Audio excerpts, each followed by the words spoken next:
convidamos ao palco, para moderar esta mesa, Dr. Danilo Doneda, pesquisador da UFRJ e advogado especializado em proteção de dados.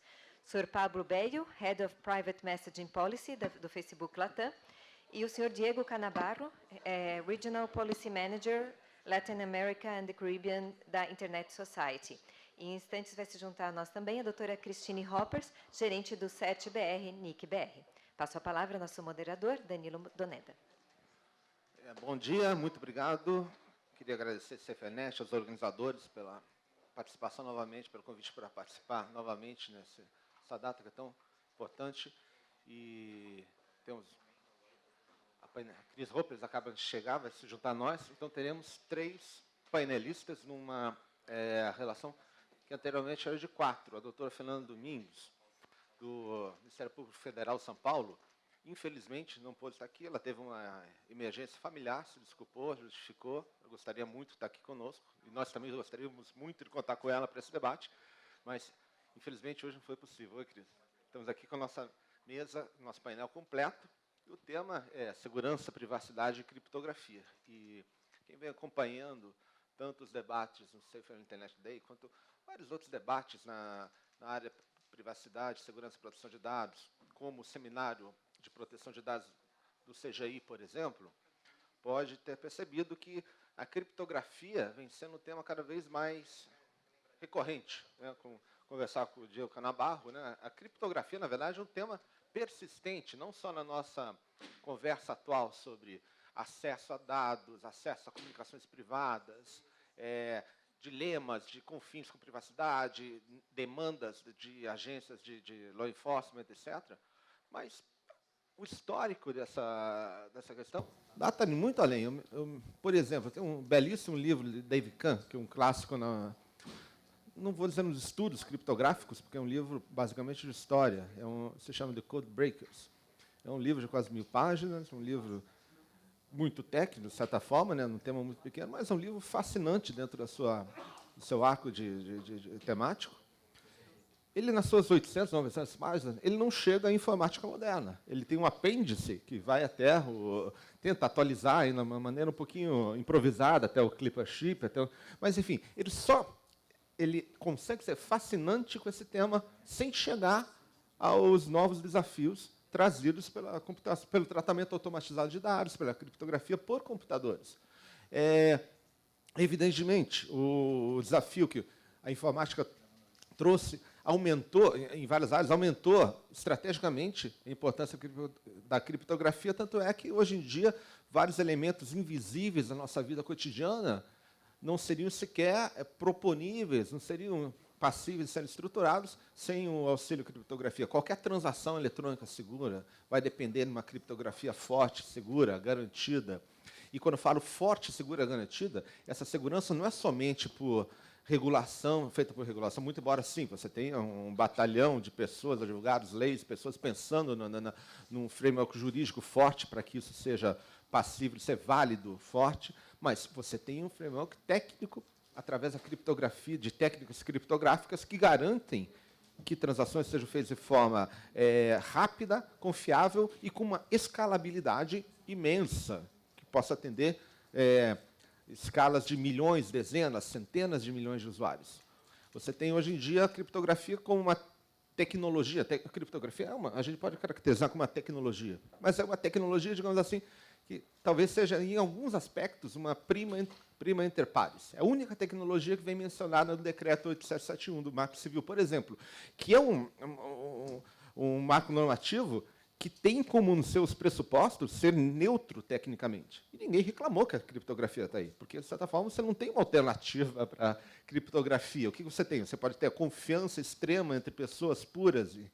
Não existe uma alternativa que possa cumprir o papel com a maleabilidade, com a escalabilidade e a confiança que pode atingir a criptografia.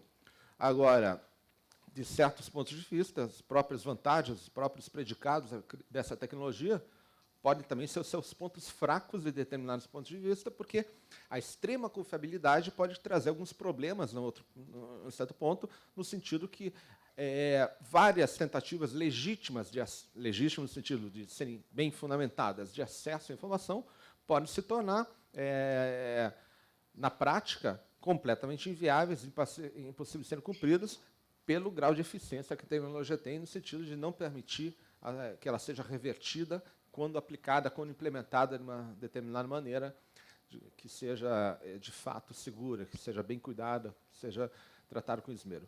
E, após essa primeira introdução, eu falava, é um problema que ganha novas vestes a cada onda. Você teve, em determinado momento, uma discussão muito grande, que foi basicamente nos Estados Unidos, mas, de certa forma, reverberou para todo mundo, até os dias de hoje, no momento em que o poder público norte-americano tinha planos, e implementou juridicamente, de colocar um código em chips de computadores pessoais nos Estados Unidos que permitiria ao governo ter acesso, seria o que a gente chama de backdoor, né? Permitiria ao governo, somente ao governo, entre aspas, ter uma chave para poder ter acesso àquelas comunicações e, teoricamente, teríamos o melhor no mundo, na visão de uma certa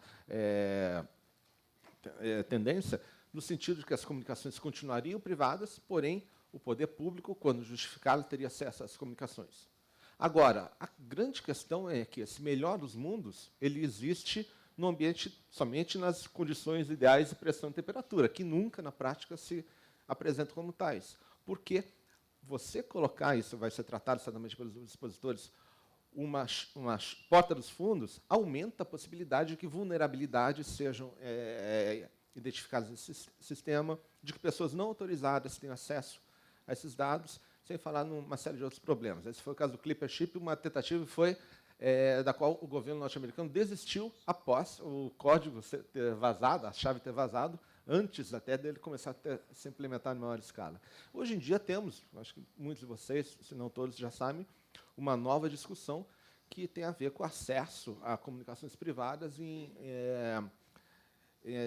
aplicativos de troca de mensagens. Então, você tem uma nova onda e outras vão haver. Você tem essa persistência do problema e as características técnicas da criptografia, de certa forma, continuam intactas, mesmo porque a criptografia é uma tecnologia, mas não é uma tecnologia, digamos assim, proprietária. Você tem metodologias, implementações que são proprietárias, mas você tem implementações abertas que são igualmente válidas, fortes e passíveis de serem implementadas com um grau, digamos assim, máximo possível de segurança. Bom, dentro desse arcabouço técnico, nós temos que a criptografia acaba sendo, de certa forma, uma grande aliada da regulação também, quando a gente trata, hoje em dia, de padrões de proteção de dados, a implementação da nova Lei Geral de Proteção de Dados, no sentido que, mais do que uma lei que vá estabelecer um regime somente de responsabilidade, sanções, multas, a LGPD, como toda lei, como todo marco regulatório de proteção de dados, ele, no fundo, ele é uma parte no grande processo que visa atualizar o tratamento de dados, visa atualizar um certo pacto social sobre o uso de informações. Né? E esse pacto ele implica em que vários entes, vários atores sociais, cada um deles ajam de forma a reconhecer na informação uma nova importância estratégica. E a comunidade técnica, os próprios usuários, no sentido, quando assumem a necessidade e fornecem soluções tecnológicas mais fortes, como criptografia, por exemplo, elas estão fazendo, de certa forma, uma parte dessa atualização, digamos assim, que não é somente tecnológica, não é jurídica, mas é o que a gente chamaria desse novo pacto, que reconhece a centralidade da informação e da informação pessoal em várias engrenagens da nossa vida, e que faz o que, no fundo, que eu acho que deve ser sempre lembrado, que privacidade, proteção de dados e segurança, que é o que é proporcionado pela tecnologia, elas são amplamente complementares. Em alguns pontos, elas devem se ajustar, fazer a sua verificação de limites, mas, no todo, uma não se justifica sem outra. Se eu não tiver privacidade, eu não vou precisar, não tem utilidade nenhuma para sistemas de segurança. E se eu não tiver segurança, eu posso esquecer de privacidade. Eu passo, então, a palavra para o Pablo Belo, que vai nos brindar com uma apresentação em espanhol.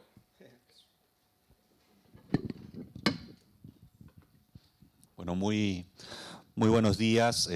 Mi nombre es Pablo Bello, soy chileno, soy economista. Trabajé durante 12 años en el gobierno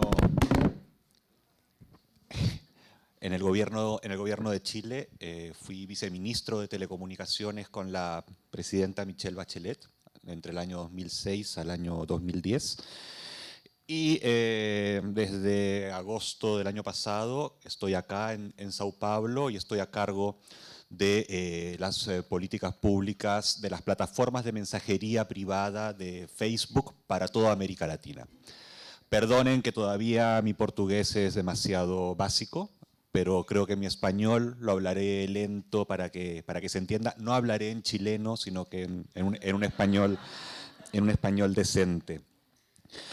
El debate que nos convoca, y muchas gracias Tiago y a SaferNet por la invitación, no puede ser más importante.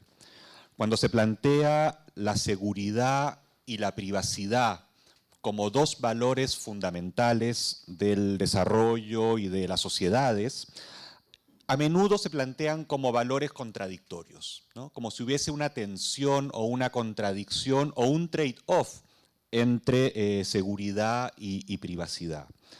Nosotros creemos que no es posible tener privacidad sin seguridad y que no es posible tener seguridad sin privacidad. Y creemos que la encriptación, el cifrado, es la tecnología más potente, disponible para garantizar la privacidad y para también garantizar y proteger la seguridad de las personas. Desde Facebook, la visión que tenemos es que hay distintos espacios sociales. Está el espacio de la plaza pública, el espacio abierto, el espacio compartido.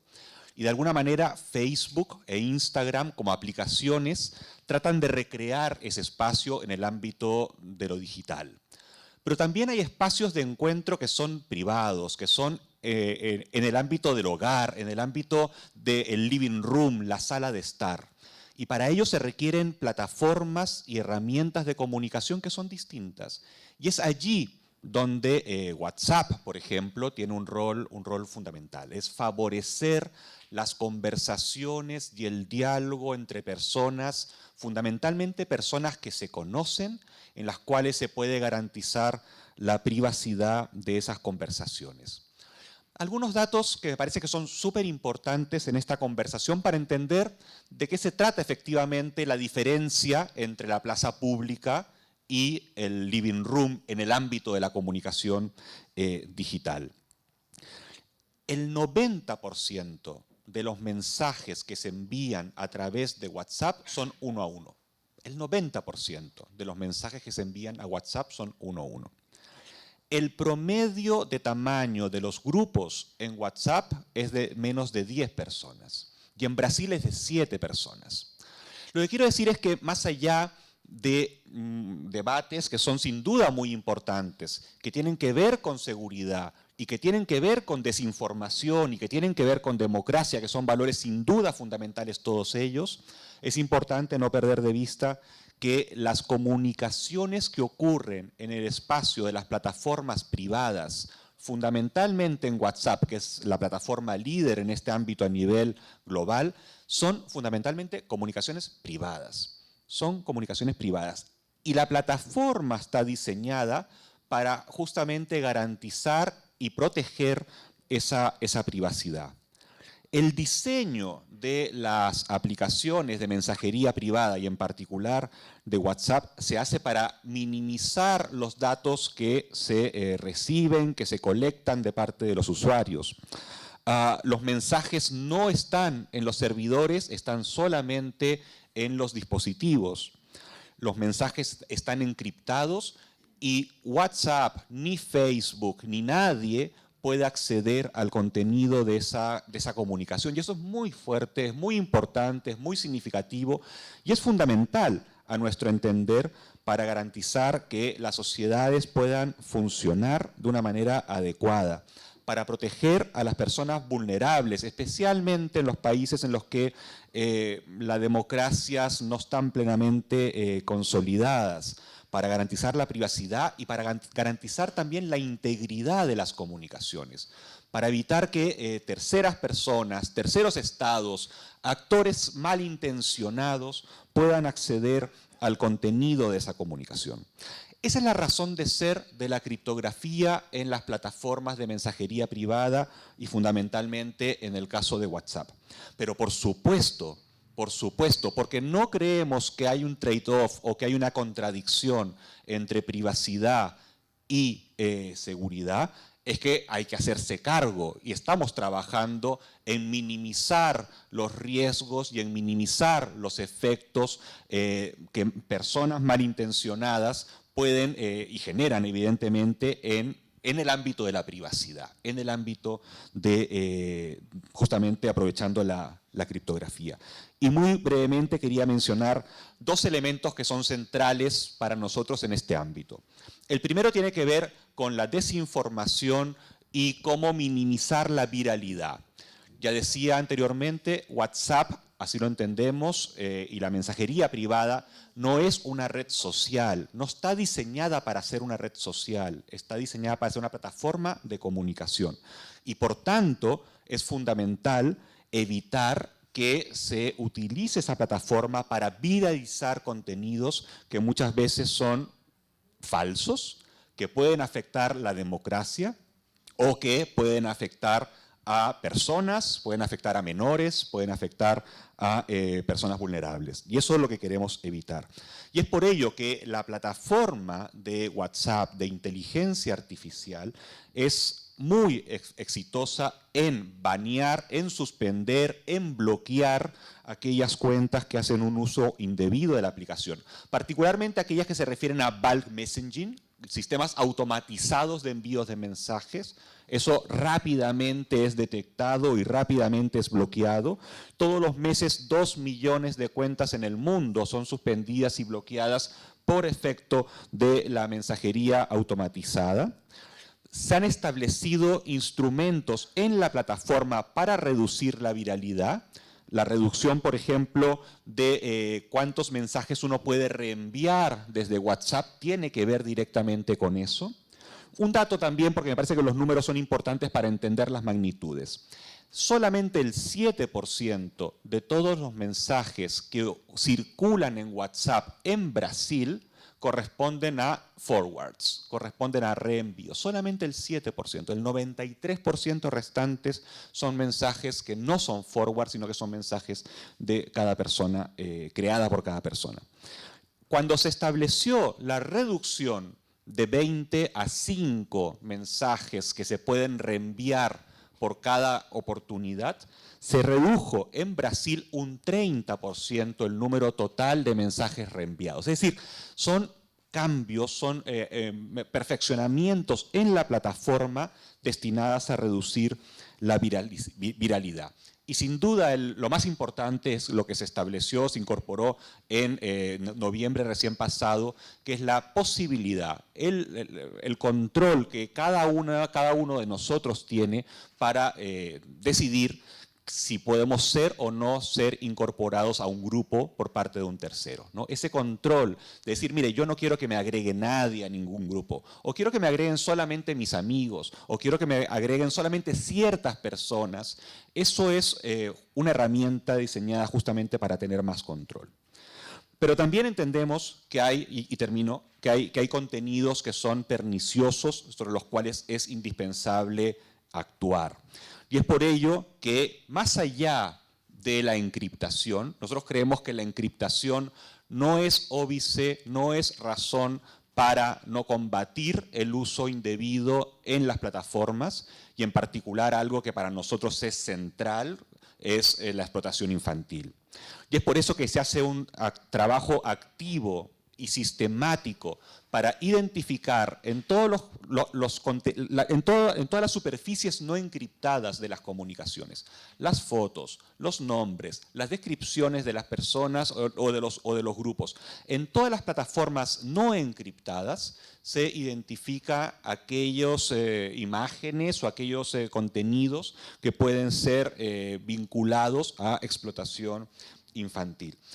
Y todos los meses 250.000 cuentas son suspendidas como consecuencia del uso activo de las plataformas de inteligencia artificial para identificar, para verificar estos contenidos en las plataformas no encriptadas de WhatsApp. Sin duda hay que seguir avanzando en esta dirección. Sin duda un caso es inaceptable, pero lo que quiero decir es que el compromiso de WhatsApp y el compromiso de Facebook es seguir avanzando en la encriptación, pero al mismo tiempo desarrollando tecnologías más sofisticadas, trabajando con socios de la sociedad, con actores relevantes de la sociedad civil, trabajando con SaferNet, en ser más efectivos y más eficaces en combatir el uso indebido de las plataformas de mensajería privada para fines que no son aceptables. Y hemos tenido progresos sustantivos. Se ha duplicado en un año el número de detecciones y de reportes. Y el sistema de reporte también. Los usuarios tienen la posibilidad de reportar contenidos y a partir de allí pueden ser verificados a pesar de la encriptación para poder tomar medidas contra aquellos que hacen ese uso indebido. Lo que quiero decir, y termino, es que creemos fundamentalmente que la encriptación es una herramienta central para garantizar la privacidad, pero que también es fundamental para la seguridad de las comunicaciones, que son valores que no son contradictorios y que tenemos que trabajar juntos, seguir avanzando, tanto desde el punto de vista tecnológico como desde el punto de vista operativo, para que efectivamente podamos garantizar ambos principios. No es uno o el otro, son ambos. Y estamos trabajando y por eso se hicieron anuncios con una mirada de largo plazo para poder avanzar juntos y lograr que ambos objetivos sean logrados, sean maximizados. Muchas gracias. Muito obrigado, Pablo. Passa agora.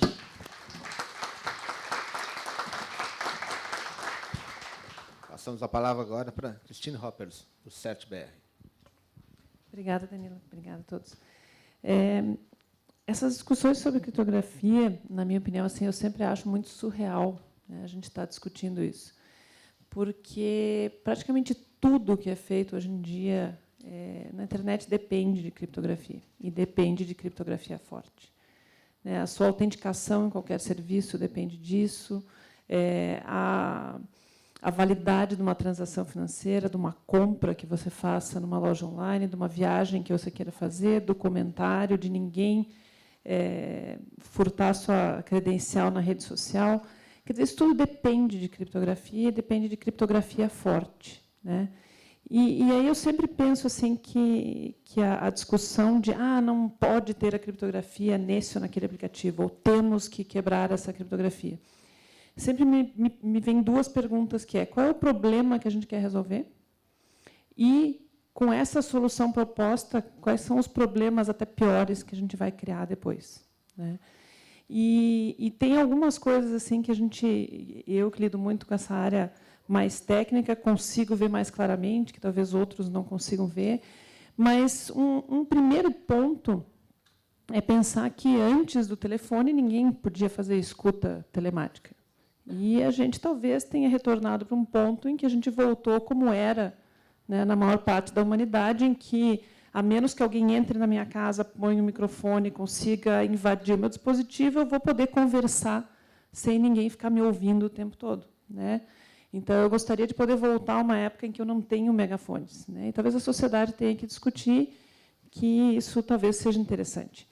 Aí, imagine que se decida, né, por legislação, por juiz, não, queremos quebrar a criptografia. Daí a pergunta é: vocês acham mesmo que daí os criminosos vão continuar usando o WhatsApp, vão continuar usando o iMessage, vão continuar usando os outros serviços?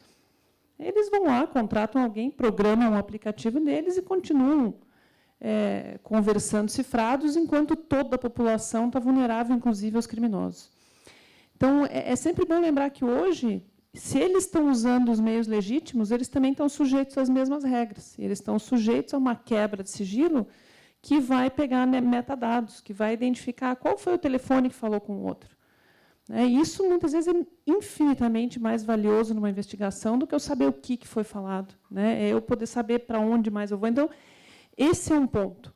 Aí, o outro ponto que eu entro, vai muito que o Danilo estava falando na fala introdutória dele, né, que eu não sei muito bem em que mundo vivem essas pessoas, porque a única maneira de você quebrar a criptografia, né, é assumindo que, na humanidade, todos serão puros e que ninguém mais vai fazer nada de errado na face da Terra, né? Por quê? Porque assim, tem duas maneiras que dá para a gente ter algum tipo de acesso a conteúdo cifrado. Uma é você ter o algoritmo fraco, a outra é você ter uma chave mestra, né? E se você faz uma pergunta simplista para alguém técnico, dá para fazer uma chave mestra? Dá, tanto que empresas usam isso para algumas questões de criptografia. A pergunta que tem que ser feita é uma boa ideia ter uma chave mestra? E complementar, eu consigo proteger essa chave mestra? Esse é o ponto, né?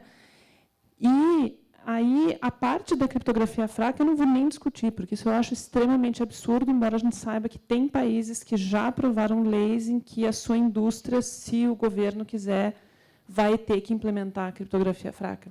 O que é triste e o que é uma pena, né? Você chegar nesse ponto de um governo achar normal isso aí. Mas a questão de chaves mestras, realmente a gente acha que a gente está numa sociedade em que todos são incorruptíveis, que ninguém que tenha acesso a essa chave mestra vai vendê-la, vai perder sem querer, né?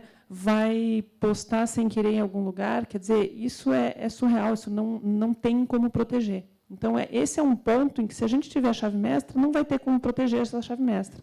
Então, a gente pode assumir que tudo está decifrado, né, instantaneamente. E a gente vai ter todo mundo muito vulnerável. Bom lembrar que essa chave mestra é um arquivo digital. Se alguém tiver acesso, você replica ele, você não tem como saber se foi replicado, você tem N maneiras em que isso pode ser vazado. Então, eu vejo já, inclusive, isso é um problema intratável. Não tem como implementar um esquema que não seja ou com ou sem criptografia, porque você tem um fator humano. Você vai ter pessoas cuidando disso, pessoas implementando, pessoas cometendo erros na implementação. E muito em cima daquilo que o Danedo comentou, né, a parte dos Crypto Wars, né, o Crypto War da época do Clipper Chip, né, na Usenix Security de 2018, a Susan Landau, que é muito famosa, ela é uma das criptógrafas famosas, ela fez uma palestra, essa palestra está no YouTube. Se vocês fizerem uma busca na internet pela minha palestra do ano passado, no Fórum de Privacidade, teve um painel de cripto, eu tenho o link para a palestra dela, que foi o Modern Crypto Wars. Ela estava envolvida, na época, no core da discussão do Clipper Chip, e ela fez uma análise do que a gente está vivendo hoje, que é a nova geração das Crypto Wars, de governos realmente não querendo ou querendo ter acesso, né? É muito interessante, assim, ela é uma professora muito famosa nessa área técnica, eu acho que ela faz uma discussão muito interessante para a gente entender, inclusive, internamente, na época, ela trabalhava na NSA, o mindset, né, de quando você tem isso tudo.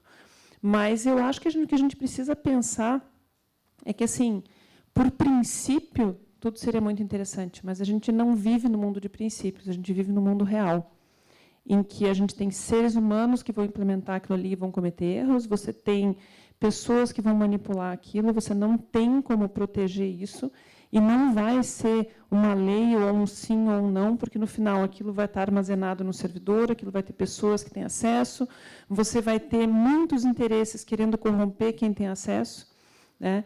E isso é um problema. É um problema que, uma vez que você comprometa essa informação, não tem mais como voltar atrás.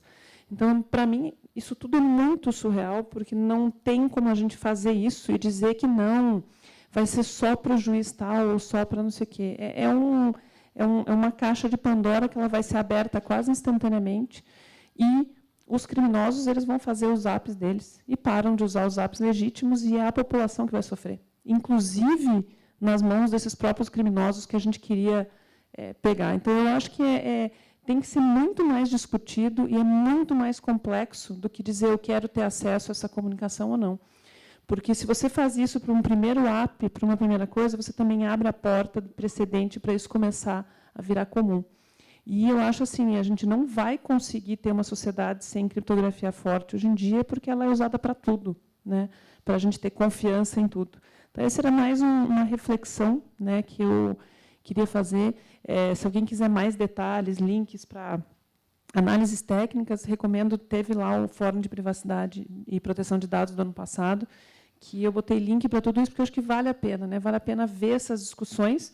E a minha contribuição aqui era essa, mais do ponto de vista técnico, né? Dessas coisas que eu acho que têm que ser levadas em conta, né? Que não dá para a gente proteger, e não tem milagre, né? E o ser humano é o ser humano. Essa é a sociedade que a gente vive, a gente sabe que alguma coisa vai dar errado em algum momento, né? Não é todo mundo perfeito aí. Obrigada.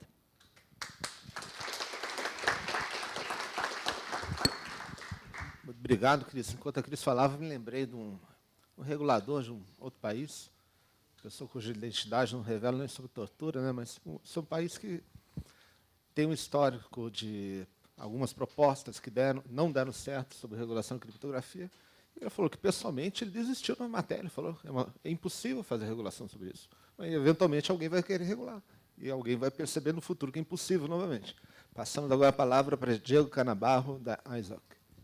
Obrigado, Doneda. Bom dia a todas e todos. Cris, Pablo, um prazer muito grande estar nesse painel com vocês. E é um prazer muito grande estar no evento, sobretudo da SaferNet e do NIC, por conta do meu histórico de trabalho anterior a trabalhar na Internet Society. Eu trabalhei durante 5 anos na assessoria do CGI, mas hoje aqui eu visto o chapéu da Internet Society. E acho que antes de efetivamente entrar no debate e tratar dos pontos que foram levantados anteriormente, é importante falar sobre o que é a Internet Society e o que faz a Internet Society. A maior parte das pessoas, quando vê esse nome, associa a organização ao IETF, que é, digamos assim, o arcabouço institucional na governança da internet, onde as comunidades técnicas se reúnem para discutir protocolos que sustentam o funcionamento da internet e adotar os padrões que efetivamente fazem a parafernália toda funcionar. Mas não é só isso. A Internet Society é uma organização técnica sem fins lucrativos que existe desde 1992 e que tem basicamente a missão institucional de garantir que a internet siga sendo aberta, global, segura, confiável e estável por todo mundo, né? E nesse sentido, a gente tem mais ou menos uns 70 mil sócios no mundo inteiro, que se reúnem em capítulos nacionais, basicamente. Aqui o professor Flávio Wagner, que é o diretor do capítulo brasileiro, deve estar presente, está lá atrás no fundo. E eu, apesar de ser associado ao capítulo brasileiro, eu sou parte do staff da organização que apoia o funcionamento dessa organização meio monstruosa, assim, que está em 110 países diferentes. E, basicamente, as principais linhas de ação que a gente tem de trabalho hoje estão no sentido de fazer com que a internet cresça no mundo, ou seja, com que o modelo internet ele avance e a gente consiga fazer com que os 49% da população mundial que não estão conectados sejam integrados também à rede, e fazer com que as pessoas que já estão conectadas não tenham desincentivos a não estarem conectadas. Isso é muito importante e vai fazer sentido até o final da minha fala. E a gente também tem uma atuação no sentido de criar capacidades, treinar pessoas, mobilizar recursos e alianças para fazer com que a internet seja um espaço mais seguro, e é por isso que a gente efetivamente está aqui. Numa outra oportunidade, eu falo de algumas das atividades que o professor Flávio pediu para eu falar, que o capítulo brasileiro vai desenvolver ao longo de 2020, que tem relação com o tema da criptografia. Mas, para entrar no tema do debate, eu acho que vocês devem ter percebido que tanto o Doneda, na fala inicial, quanto o Pablo e a Cris, eles tocaram em 3 grandes coisas, né? 2 coisas de uma forma muito explícita, uma coisa que o Danilo chamou de as coisas invisíveis que sustentam isso tudo, desse jeito poético que ele sempre faz, né? Mas a primeira coisa que eu acho que fica claro para todo mundo são as questões relacionadas aos direitos fundamentais das pessoas, a liberdade de comunicação, a liberdade de associação e outras coisas. E eu acho que isso é aquilo que está mais no topo ou na ponta do iceberg que a gente tem visto nos últimos anos em relação ao debate de criptografia. E aí, tanto a Cris quanto o Pablo apontaram basicamente que todos os tipos de serviço, aplicações, ferramentas que a gente utiliza hoje, ferramentas digitais que a gente utiliza hoje, empregam algum tipo de protocolo ou tecnologia de criptografia, né?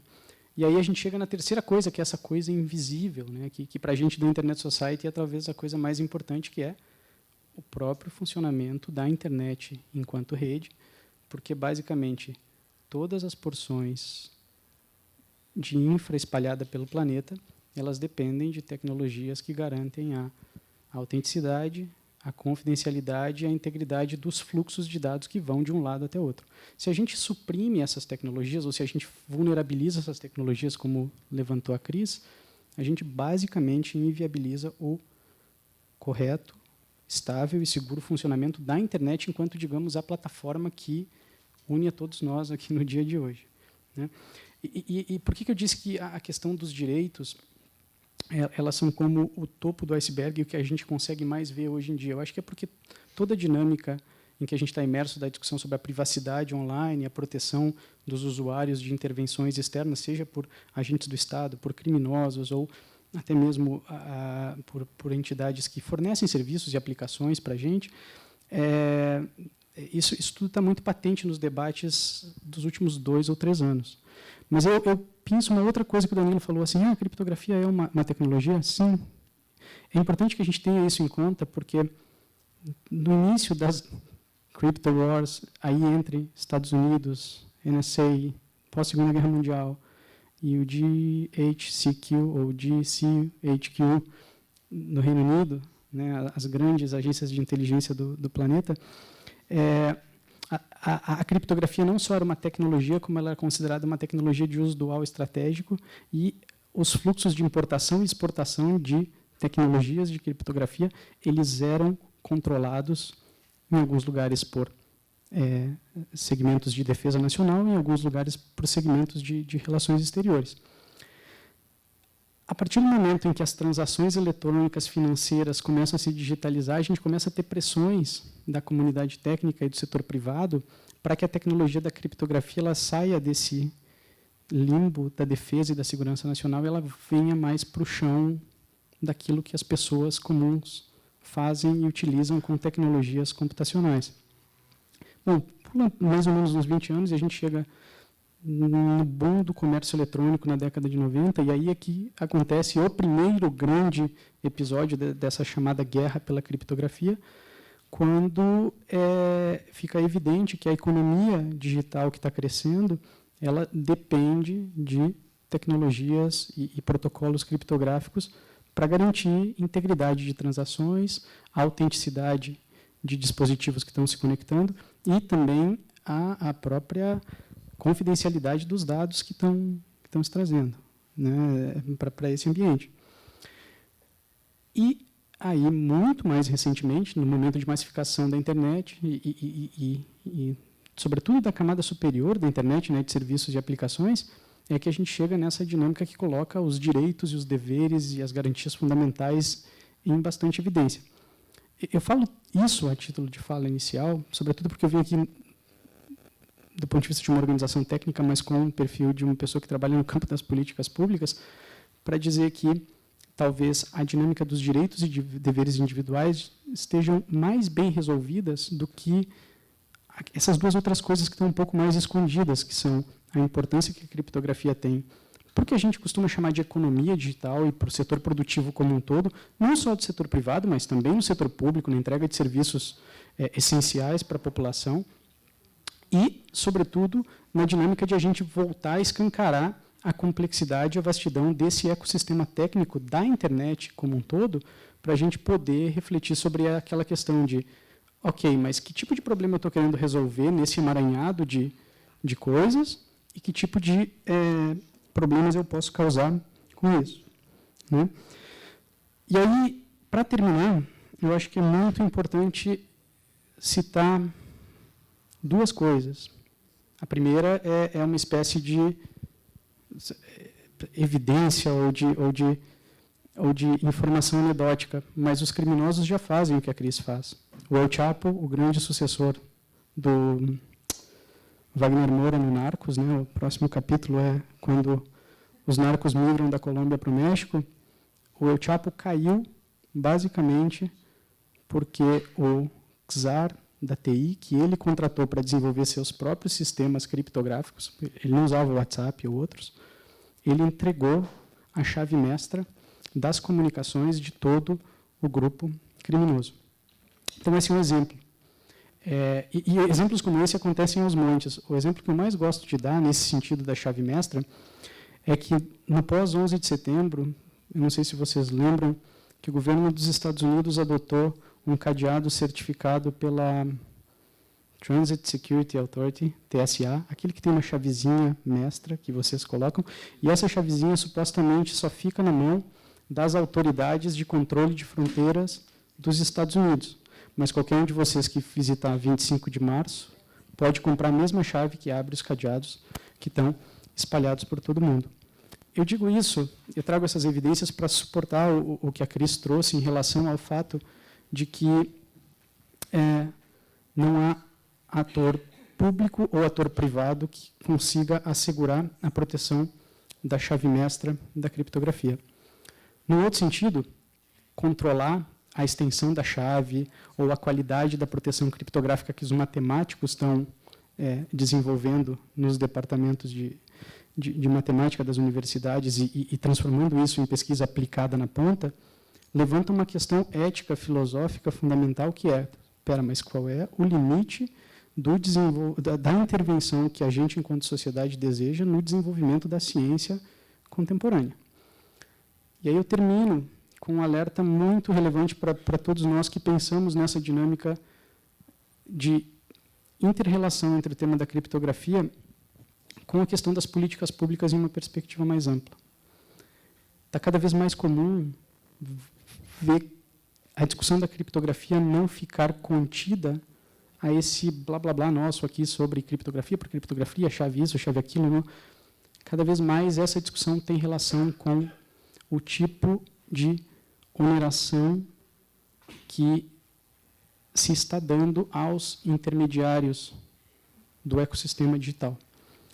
E aí todas as discussões que a gente já teve no passado, que a gente continua tendo no presente a respeito da responsabilização dos intermediários da internet por atos de terceiro e, ao mesmo tempo, o tipo de medidas que a gente pode ou não esperar que eles tomem em relação aos fluxos de dados e às comunicações privadas na internet, parece que entra no cenário dessa terceira etapa da guerra criptográfica, porque a gente já vai deixar de discutir essas tecnicalidades de tecnologia de criptografia, a gente vai começar a discutir sobre quais os limites da inteligência artificial, correlacionando o que está cifrado e o que não está cifrado. E, ao mesmo tempo, a gente pode até mesmo fazer essa conexão com debates que, para a gente, pareciam já estar encerrados no âmbito da neutralidade da rede. E no âmbito daquilo que a gente pode esperar que os provedores de conexão, de acesso e conexão à internet, fazem com o fluxo dos nossos dados, em termos de priorização, bloqueio, interceptação e desvio desses fluxos, para eventualmente atender algumas dessas demandas que estão sendo feitas pelos atores privados no desenvolvimento das suas atividades. Então, na prática, eu acho que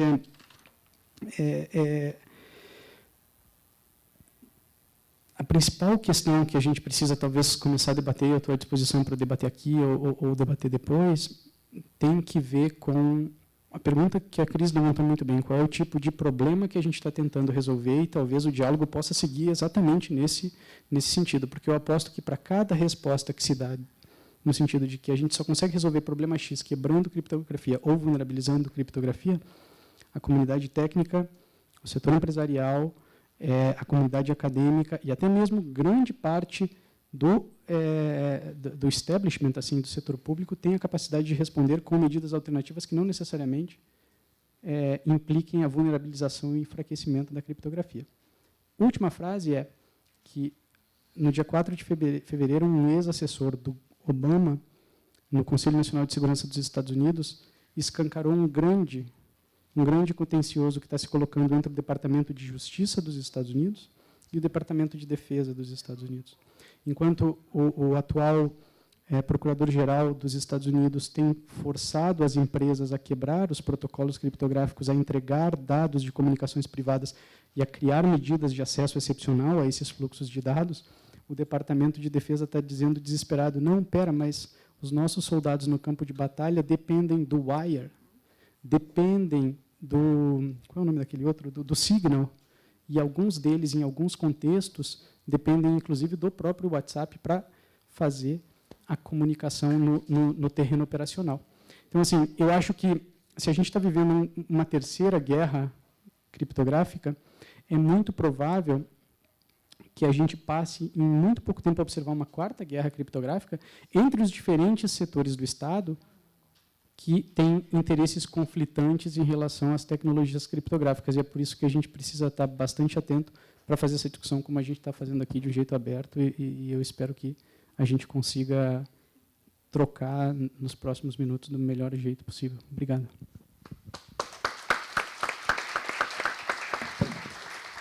Muito obrigado aos três, Diego. O último acho que foi um painel bastante substancioso.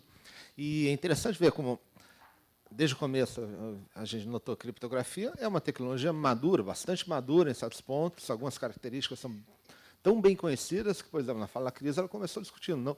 Não sei por que estamos falando disso, porque já temos modelos testados, já sabemos no que dá algumas tentativas e continuamos tentando levar avante. Quer dizer, uma história, além de persistente, é recorrente. No Pablo, nós vimos alguns desafios muito específicos e importantes para todos nós, dos desafios de uma empresa líder e que teve, em um determinado momento, uma iniciativa que foi emblemática de transformar o seu serviço no primeiro serviço de larguíssima escala universal mundial a adotar uma criptografia forte, ponta a ponta. E o Diego aprofundou o tema com algumas com relances, com desdobramentos que, a partir desse, digamos assim, desse terreno um pouquinho conhecido que nós temos, vão continuar se fazendo sentir. E a pergunta dele, que ele lançou no final, é realmente fundamental. Quando se trata, quando se resume tudo a pergunta, ou a questão, por que nós não quebramos a criptografia? Na verdade, há uma outra questão subjacente, por que você quer quebrar a criptografia? Aí, a resposta para essa pergunta que é o verdadeiro conteúdo. Porque, muitas vezes, não sei em quais, isso necessita de um estudo para cada área, mas, muitas vezes, o resultado pretendido pode ser alcançado de forma até mais eficaz e segura, com outros meios, que não diria nem sequer alternativos. Há, digamos assim, uma certa, vamos dizer assim, um pensamento monotemático na quebra de criptografia, que, às vezes, parece ser quase um objetivo em si mesmo, quando não acoberta outros objetivos, talvez inconfessáveis. Temos pouquíssimo tempo. Teríamos uma pergunta, ou 1h30 no máximo?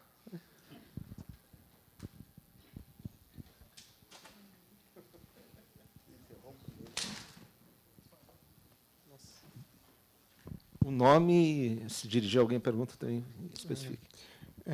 Bom dia, gente. Eu queria agradecer o painel de altíssimo nível. O meu nome é Gustavo, eu sou pesquisador no Instituto de Referência de Internet e Sociedade, o IRIS, lá de Belo Horizonte. E eu queria fazer uma pergunta aberta para o painel, na verdade, sobre conjuntura nacional. Assim, exatamente 1 ano atrás, o Ministério da Justiça e Segurança Pública realizou um evento chamado Primeiro Simpósio Going Dark Brasil, que foi um evento que teve como produto uma declaração assinada, inclusive, pelo ministro, basicamente reforçando a narrativa de que nós precisamos abrir mão da privacidade para obter mais segurança. Nós vimos isso aparecer de novo ano passado no pacote anticrime, como uma das provisões sendo acesso excepcional, e vamos ver agora de novo com o STF julgando as ações sobre os bloqueios do WhatsApp. Então, eu queria pedir um comentário sobre a avaliação de vocês em relação ao futuro das crypto wars no Brasil nesse curto prazo. Assim. Obrigado. Alguém mais? Então, vamos passar. Vou pedir para cada um dos expositores fazer um comentário muito breve, porque a gente está muito ali no tempo.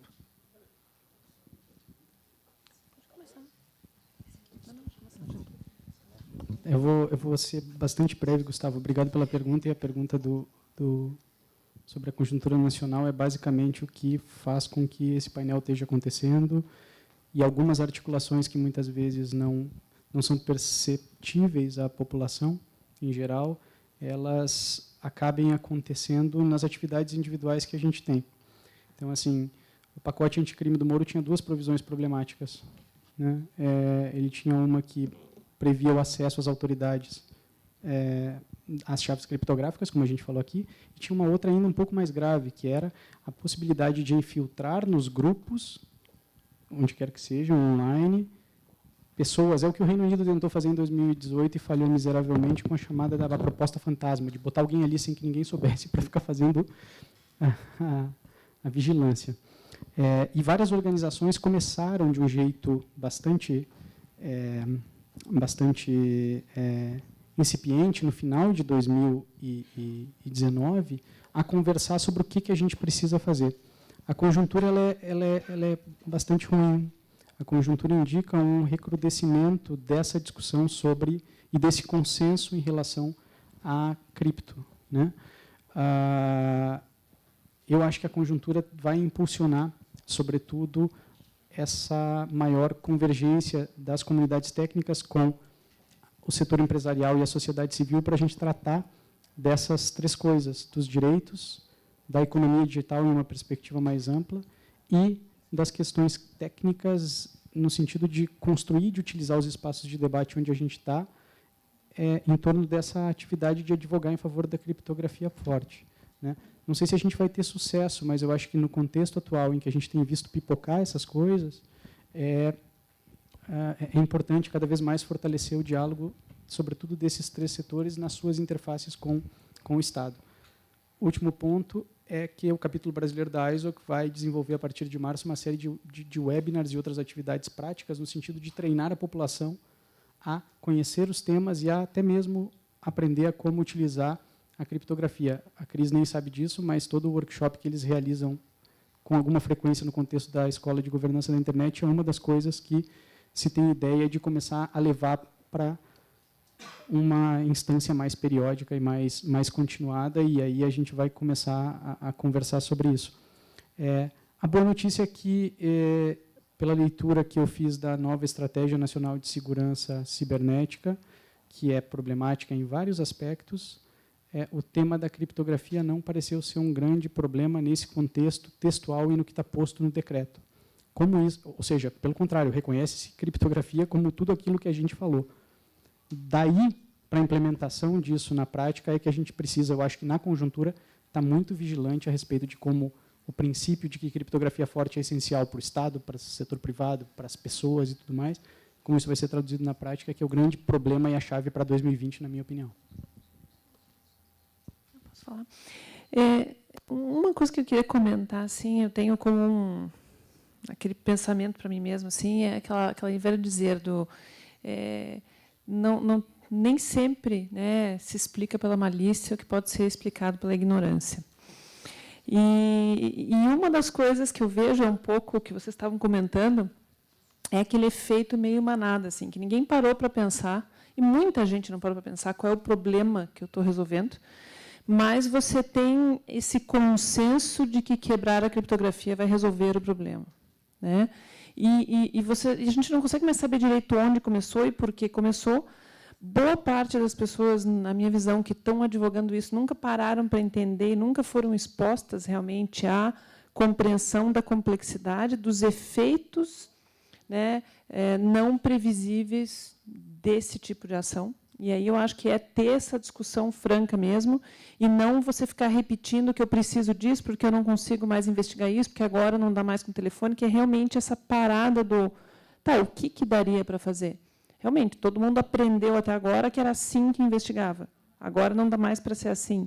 E aí a gente precisa evoluir. Eu acho, assim, realmente essa iniciativa da ISOC, acho que é muito importante, né? A gente trazer o debate para informar todo mundo e, muitas vezes, informar até quem está repetindo isso. Por quê? Porque ele ouviu de alguém que pegou o microfone, como eu já vi muitos eventos, dizendo, eu sou especialista e a única maneira de resolver o problema X é fazendo Y. E, a partir daquele momento, aquilo vira uma verdade que ninguém segura mais. Então, eu acho que é um momento bom da gente realmente discutir e trazer para o debate do tipo, tá, mas por que isso está ali, qual é o problema, o que a gente quer resolver, e trazer mais à tona as consequências não intencionais, espero eu, né, disso que pode estar sendo adotado, e não que sejam, né, forças ocultas ou coisas intencionais, mas muitas vezes é aquela história, você vai na manada e você vai achando que essa é a única solução. Não, mas especialistas me disseram que dá para fazer, né? Isso é a coisa que a gente mais ouve em fóruns, né? E que, no fundo, você nunca sabe de onde começou, qual era a agenda de quem era, ou se, na verdade, era alguém que nem era especialista e virou a verdade dos fatos. Aí. Essa é um pouco a minha visão mais de fora do contexto técnico aqui. Sí, como reflexión final, yo quería volver a algo que Cristina y Diego comentaron. Y es que en realidad no hay trade-off Y no hay trade-off porque no existen backdoors para buenas personas y backdoors o no backdoors para malas personas. Eso no existe. Aún suponiendo que pudiésemos identificar buenos y malos, que eso ya está por verse, no existe tecnológicamente la posibilidad de crear un mecanismo para romper la encriptación para los buenos que no abra las puertas para los malos. Con lo cual, en realidad, desde el punto de vista técnico, no hay debate posible. Y eso creo que es suficientemente fuerte como argumento. Segunda cosa que quería mencionar. Yo soy chileno. Cuando yo nací, en Chile había una dictadura militar. Yo nací en Perú porque mis padres fueron exiliados. ¿Por qué lo digo? Y lo digo porque, lo mencionaba Diego, los derechos fundamentales, la libertad de expresión, la libertad de asociación requieren que exista privacidad. El creador de WhatsApp, la persona que lo diseñó, vivía al otro lado de la cortina de hierro, en Ucrania. Y justamente la forma, el diseño de WhatsApp estaba pensado para evitar que el Estado, en el caso de los estados opresores, pudiese acceder a información fundamental de las personas, ¿no? Entonces, lo que quiero decir es que la encriptación también es fundamental para la democracia, es fundamental para que funcione la sociedad y para que se puedan expresar derechos fundamentales. Pero también es, como muy bien lo decía Diego, esencial, una parte esencial de la infraestructura del funcionamiento de Internet. Y un tercer punto, que también lo mencionó Diego, pero que quiero volver a él, es el de la importancia de la privacidad y de la encriptación para el adecuado funcionamiento de la economía y de la sociedad. Que creo que es un aspecto que posiblemente, sobre todo en el ámbito económico, se ha estudiado poco y tenemos que profundizar allí. Pero un dato que quería dar, 8 de cada 10 médicos, 8 de cada 10 doctores en Brasil se comunican en algún momento con sus pacientes a través de WhatsApp. Yo estoy seguro que ninguno de los que está en esta sala quisiera que Facebook leyera esas comunicaciones o quisiera que el Estado leyera esas comunicaciones, porque son comunicaciones esencialmente privadas. Y de eso se trata. Pero sin embargo, y esta creo que es una tarea todavía en construcción, tenemos que hacernos cargo de los problemas. Tenemos que hacernos cargo de aquellos que hacen un uso inadecuado de la encriptación y de la privacidad para generar problemas que son importantes, que no debemos minimizar y que estamos haciéndonos cargo. Explotación infantil es inaceptable. Obviamente, que decir terrorismo y el crimen organizado. Y es por eso que el desafío que tenemos es seguir trabajando conjuntamente con organizaciones como SaferNet, trabajando conjuntamente con organizaciones de law enforcement, con las policías, para poder defender la encriptación y al mismo tiempo combatir el uso indebido, el uso inadecuado, el uso pernicioso de la privacidad. Y esta es la tarea en la cual estamos abocados nosotros en Facebook y creo que buena parte también de la comunidad técnica. Porque lo que queremos es defender la privacidad y defender la encriptación. Tenemos que ser también capaces de eficazmente y de manera eficiente de evitar aquellos usos inadecuados y aquellos efectos perniciosos de la privacidad. Y en esa tarea estamos. Gracias. Muito obrigado aos três painelistas, foi muito interessante, substancioso painel, manteve a atenção de todos até extrapolarmos a hora do almoço. Assim encerro o painel, agradeço a todos a presença.